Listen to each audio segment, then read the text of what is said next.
அனைவருக்கும் வணக்கம். நம்ம டெய்லியும் banking and SSC point of வியூல 5 கொஸ்டின்ஸ் கரண்ட் அஃபேர்ஸ்லேருந்து பார்க்குறோம்.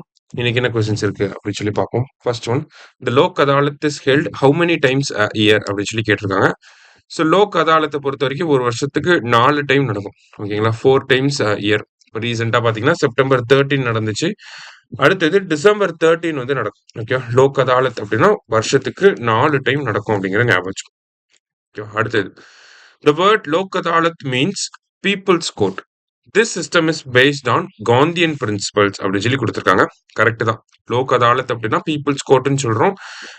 நேஷனல் லெவல்ல நேஷனல் பீப்புள்ஸ் கோர்ட் அப்படின்னு சொல்லி சொல்லுவாங்க. And it is based on Gandhian principles. So first statement is absolutely correct. சரியா? The first Lok Adalat camp in India was organized in Gujarat in 1982 அப்படின்னு சொல்லி கொடுத்துருக்காங்க. So first Lok Adalat camp குஜராத்தில் தான் வந்திருக்கும். 1982 தான் வந்திருக்கும். சரியா? போத் கரெக்ட் அப்படிங்கிறது கரெக்ட் ஆன்சர். அடுத்தது, the institution of Lok Adalat has been given statutory status under the Legal Services Authorities Act 1987. So start status எப்போ வந்து கிடைச்சிருக்கும்னா 1987ல கிடைச்சிருக்கும். சரியா?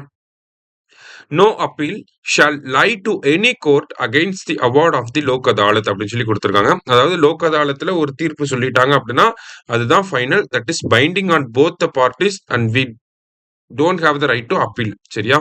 நம்ம வந்து ஹைகோர்ட்லயோ சுப்ரீம் கோர்ட்லயோ போய் நம்மளால அப்பீல் பண்ண முடியாது. சரியா? போத் கரெக்ட் அப்படிங்கிறது கரெக்ட் ஆன்சர்.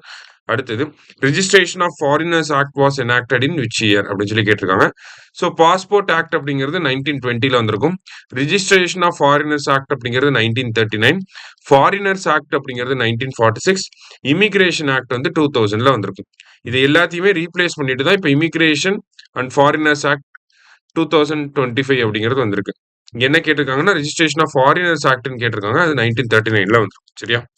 லாஸ்டா, which of the following city will host the 5th Coast Guard Global Summit in 2025 அப்படின்னு சொல்லி 2027 அப்படின்னு சொல்லி கேட்டிருக்காங்க.